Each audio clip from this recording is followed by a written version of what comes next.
Hello friends, ಎಲ್ರಿಗೂ ನಮಸ್ಕಾರ. ಇವತ್ತು ನಾನು ಗಾಯತ್ರಿ ದೇವಸ್ಥಾನದ ಬಗ್ಗೆ, ಮಹೋತ್ಸವದ ಬಗ್ಗೆ ಹೇಳ್ತಾ ಇದ್ದೀನಿ. ಇದು ಶ್ರೀ ಸಂಕಷ್ಟಹರೆ ಭಗವತಿ ಗಾಯತ್ರಿ ಅಮ್ಮನವರ 41ನೇ ವರ್ಷದ ವಾರ್ಷಿಕ ಮಹೋತ್ಸವ. ಇದನ್ನು ಓಪನ್ ಮಾಡಿದ್ದು 1983ರಲ್ಲಿ ಪದ್ಮಭೂಷಣ ಡಾಕ್ಟರ್ ರಾಜ್ಕುಮಾರ್ ರವರ ಅಮೃತ ಹಸ್ತದಿಂದ ಪ್ರತಿಷ್ಠಾಪಿಸಲ್ಪಟ್ಟಿದೆ. ಇಲ್ಲಿ ವರ್ಷಕ್ಕೊಮ್ಮೆ ಜಾತ್ರೆ ನಡೆಯುತ್ತೆ. 3 ದಿವಸ ಜಾತ್ರೆ ನಡೆಯುತ್ತೆ. ಆ ಜಾತ್ರೆಯಲ್ಲಿ ಮೊದಲನೇ ದಿನ ಇದು ಗಂಗೆ ಪೂಜೆ ಮಾಡ್ಕೊಂಬಂದು ನೋಡಿ, ದೇವಿ ಆಶೀರ್ವಾದ ನೀವು ತಗೊಳ್ಳಿ, ಆ ದೇವಿ ಕೃಪೆ ನಿಮಗೂ ಇರಲಿ. ನೀರು ತೊಗೊಂಡು ಗಂಗೆ ಪೂಜೆ ಮಾಡಿ ನೀರು ತೊಗೊಂಡು ಬಂದು ಆ ದೇವಿಗೆ ಅಭಿಷೇಕ ಮಾಡ್ತಾಯಿದ್ದಾರೆ. ನೋಡಿ, ಎಲ್ಲ ಹೆಣ್ಮಕ್ಳು ನೀರು ತೊಗೊಂಬರ್ತಾಯಿದ್ದಾರೆ. ಆ ಚಿಕ್ಕ ಮಕ್ಕಳು ತೊಗೊಂಬರ್ತಾಯಿದ್ದಾರೆ. ನೋಡಿ, ಗಂಗೆ ತೊಗೊಂಬಂದು ದೇವ್ರಿಗೆ ಅಭಿಷೇಕಕ್ಕೆ ಕೊಡ್ತಾಯಿದ್ದಾರೆ.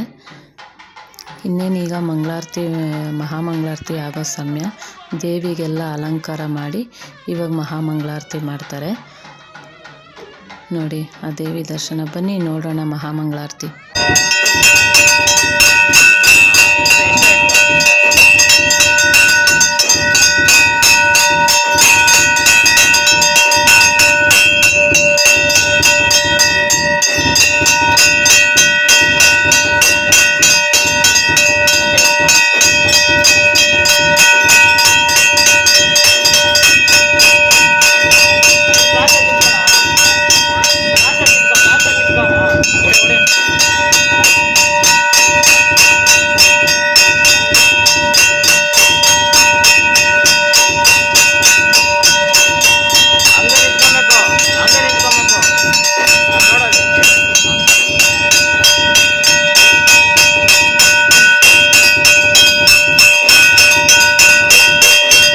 ಆ ಗಾಯತ್ರಮ್ಮ ನಿಮಗೂ ಎಲ್ಲರಿಗೂ ಆಶೀರ್ವಾದ ಮಾಡಲಿ.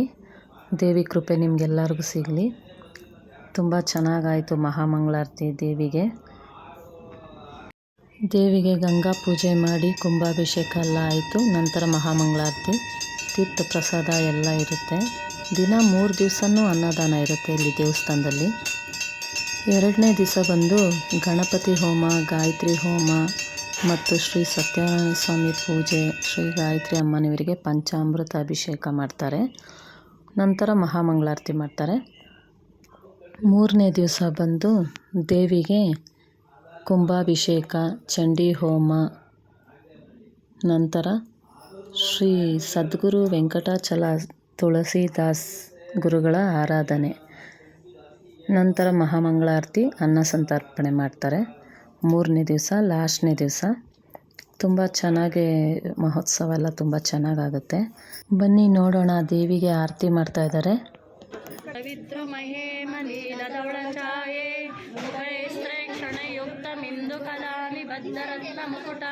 ತದ್ವಾರ್ಥವರ್ಣಾತ್ಮಿಕಂ ಗಾಯತ್ರೀಂ ವರದಾಭಯಾಂ ಕುಶಕಶಾಂ ಶೂಲಂ ಕಪಾಲಂ ಗದಂ ಶಂಖಂ ಚಕ್ರಮತಾರಂ ಹಸ್ತೈರ್ವಾಂತಿಂ ಭಜೆ. ನಮಸ್ತುತೆ ಮಹಾಮಾಯೇ ಶ್ರೀಪೀಠೆ ಸುರಪೂಜಿತೆ ಶಂಕುಚಕ್ರ ಗದಾಹಸ್ತೆ ಮಹಾಲಕ್ಷ್ಮೀ ನಮೋಸ್ತುತೆ. ಗರುಡಾರೂಢೆ ಕುಲಾಸುರಭಯಂಕರಿ ಸರ್ವಪಾಪಹರೆ ದೇವಿ ಮಹಾಲಕ್ಷ್ಮೀ ನಮೋಸ್ತುತೆ. ಸರ್ವಜ್ಞೆ ಸರ್ವವರದೆ ಸರ್ವದುಷ್ಟಭಯಂಕರಿ ಸರ್ವದುಃಖಹರೆ ದೇವಿ ಮಹಾಲಕ್ಷ್ಮೀ ನಮೋಸ್ತುತೆ. ಸಿದ್ಧಿ ಬುದ್ಧಿ ಪ್ರದೇ ದೇವಿ ಭಕ್ತಿ ಮುಕ್ತಿ ಪ್ರದಾಯಿನಿ ಮಂತ್ರಮೂರ್ತೆ ಸದಾ ದೇವಿ ಮಹಾಲಕ್ಷ್ಮೀ ನಮೋಸ್ತುತೆ. ಆದ್ಯಂತರಹಿತೆ ದೇವಿ ಆದಿಶಕ್ತಿ ಮಹೇಶ್ವರಿ ಯೋಗಾಜ್ಞೆ ಯೋಗ ಸಂಭೂತೆ ಮಹಾಲಕ್ಷ್ಮೀ ನಮೋಸ್ತುತೆ. ಸ್ಥೂಲ ಸೂಕ್ಷ್ಮ ಮಹಾರುದ್ರೆ ಮಹಾಶಕ್ತಿ ಮಹೋದರೆ ಮಹಾಪಾಪ ಹರೆ ದೇವಿ ಮಹಾಲಕ್ಷ್ಮೀ ನಮೋಸ್ತುತೆ.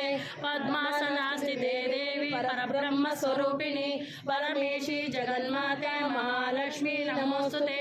ಶ್ವೇತಾಂಬರಧರೆ ದೇವಿ ನಾನಾಲಂಕಾರ ಭೂಷಿತೆ ಜಗಸ್ಥಿತೆ ಜಗನ್ಮಾತೆ ಮಹಾಲಕ್ಷ್ಮೀ ನಮೋಸ್ತುತೆ. ಸರ್ವಮಂಗಳ ಮಾಂಗಲ್ಯೆ ಶಿವೆ ಸರ್ವಾರ್ಥ ಸಾಧಿಕೆ ಶರಣ್ಯೆ ತ್ರ್ಯಂಬಕೆ ಗೌರಿ ನಾರಾಯಣಿ ನಮೋಸ್ತುತೆ. ನಾರಾಯಣಿ ನಮೋಸ್ತುತೆ. ನಾರಾಯಣಿ ನಮೋಸ್ತುತೆ. ಇವರು ಈ ದೇವಸ್ಥಾನದ ಗುರುಗಳಿವರು. ಇವರ ಹೆಸರು ಬಂದು ವೆಂಕಟಾಚಲ ತುಳಸಿದಾಸ್ ಇವರ ಹೆಸರು. ಮಂತ್ರಜೈರ್ವಾಕ್ಯಂ ತಸ್ಮೈ ಶ್ರೀ ಗುರುವೇ ನಮಃ. ಶ್ರೀ ಕೋವಿ ರಾಘವೇಂದ್ರ ಸ್ವಾಮಿಗೆ ಪೂಜೆ ಮಾಡ್ತಾ ಇದ್ದಾರೆ. ನಂತರ ಇಲ್ಲಿ ಬಂದು ಸತ್ಯನಾರಾಯಣ ಸ್ವಾಮಿಗೆ ಪೂಜೆ ಮಾಡ್ತಾ ಇದ್ದಾರೆ. ನೋಡಿ, ಹೆಣ್ಮಕ್ಳೆಲ್ಲ ಎಷ್ಟು ಚೆನ್ನಾಗಿ ಶ್ಲೋಕಗಳೆಲ್ಲ ಹೇಳಿ ಪೂಜೆ ಮಾಡ್ತಾ ಇದ್ದಾರೆ. ಆ ಭಗವಂತ ಎಲ್ಲರಿಗೂ ಒಳ್ಳೇದು ಮಾಡಲಿ, ನಿಮಗೂ ಎಲ್ಲ ಆಶೀರ್ವಾದ ಸಿಗಲಿ. ಸತ್ಯನಾರಾಯಣ ಸ್ವಾಮಿ ಕತೆ ಕೇಳಿದ್ರೆ ತುಂಬ ಪುಣ್ಯ ಬರುತ್ತೆ. ಇವರು ಆ ದೇವಸ್ಥಾನದ ಮಾತಾಜಿ ಶ್ರೀಮತಿ ಲಕ್ಷ್ಮೀ ದೇವಮ್ಮ. ಬುಧಾಯ ಚ ಗುರು ಶುಕ್ರ ಶನಿ ವಿಷ್ಣು ರಾಹುವೇ ಕೇತುವೇ ನಮಃ. ನಮಃ ಸೂರ್ಯಾಯ ಚಂದ್ರಾಯ ಮಂಗಳಾಯ ಬುಧಾಯ ಚ ಗುರು ಶುಕ್ರ ಶನಿ ವಿಷ್ಣು ರಾಹುವೇ ಕೇತುವೇ ನಮಃ. ನೋಡಿ, ಇವಾಗ ನವಗ್ರಹ ಪೂಜೆ ಮಾಡ್ತಾ ಇದ್ದಾರೆ. ಇವಾಗ ನವಗ್ರಹ ಪೂಜೆ ಎಲ್ಲ ಆಯಿತು. ನೋಡಿ, ಎಲ್ಲ ನವಗ್ರಹ ಪೂಜೆ ಎಲ್ಲ ಆಯಿತು. ಶನಿ ಮಹಾತ್ಮ ದೇವರಿಗೆ ಇದು ಪೂಜೆ ಎಲ್ಲ ಕಂಪ್ಲೀಟ್ ಆಯಿತು. ಈಗ ನೋಡಿ, ಇವಾಗ ದೇವಸ್ಥಾನದೊಳಗಡೆ ಹೋಗೋಣ ಬನ್ನಿ. ನೋಡಿ, ಎಲ್ಲ ನವಗ್ರಹಗಳು ನೋಡಿ, ಅಲ್ಲಿ ಎಷ್ಟು ಚೆನ್ನಾಗಾಯಿತು ಪೂಜೆ. ದೇವ್ರ ದರ್ಶನ ಎಲ್ಲ ಚೆನ್ನಾಗಾಯಿತು. ನಮಗೆ ಪೂಜೆ ಎಲ್ಲ ಚೆನ್ನಾಗಾಯಿತು. ನೋಡಿ, ಹೋಮ ಹವನ ಎಲ್ಲ ಮಾಡಿರೋದು, ಗಣಪತಿ ಪೂಜೆ, ಗಂಗೆ ಪೂಜೆ ಮತ್ತು ಕುಂಭಾಭಿಷೇಕ, ಮಹಾಮಂಗಳಾರತಿ ಎಲ್ಲ ಚೆನ್ನಾಗಾಯಿತು ದೇವಸ್ಥಾನದಲ್ಲಿ. ನೋಡಿ, ಸತ್ಯನಾರಾಯಣ ಸ್ವಾಮಿ ಪೂಜೆ, ಆ ಕತೆ ಕೇಳಿದ್ರೆ ತುಂಬ ಪುಣ್ಯ. ನೀವು ಅಷ್ಟೇ, ಎಲ್ಲೇ ಸತ್ಯನಾರಾಯಣ ಸ್ವಾಮಿ ಪೂಜೆ ನಡೆದ್ರೂ ಅಲ್ಲಿ ನೀವು ಯಾರು ಹೇಳಲಿಲ್ಲ ಅಂದರೂ ನೀವು ಆ ಪೂಜೆಗೆ ಹೋಗಿ ಕೂತ್ಕೊಳ್ಳೋದೇ ಒಂದು ಪುಣ್ಯ. ನೀವು ಆ ಪೂಜೆಯಲ್ಲಿ ಕೂತ್ಕೊಂಡು ಆ ಕತೆ ಕೇಳಬೇಕು, ಅದು ನಿಮಗೆ ತುಂಬ ಒಳ್ಳೆಯದು. ಇದು 3ನೇ ದಿನ ಮಹೋತ್ಸವ. ಫಸ್ಟ್ನೇ ದಿನ ಬಂದು ಗಣಪತಿ ಹೋಮ, ಚಂಡಿ ಹೋಮ, ಎಲ್ಲ ಗಂಗೆ ಪೂಜೆ ಎಲ್ಲ ಆಯಿತು. ಈ ಎರಡನೇ ದಿವಸ ಬಂದು ಗಣಪತಿ ಹೋಮ, ಗಾಯತ್ರಿ ಹೋಮ ಮತ್ತು ಸತ್ಯನಾರಾಯಣ ಸ್ವಾಮಿ ಪೂಜೆ ಮತ್ತು ಪಂಚಾಮೃತ ಅಭಿಷೇಕ ಅಮ್ಮನವರಿಗೆ ಇದೆಲ್ಲ ಆಯಿತು. ತುಂಬ ಚೆನ್ನಾಗಾಯಿತು ಪೂಜೆ ಎಲ್ಲ. 3ನೇ ದಿನ ಸಂಜೆ ಮೆರವಣಿಗೆ ಆಗುತ್ತೆ. ನೀವು ಹೋಗಿ ದರ್ಶನ ಮಾಡ್ಕೊಂಬನ್ನಿ. Thank you friends.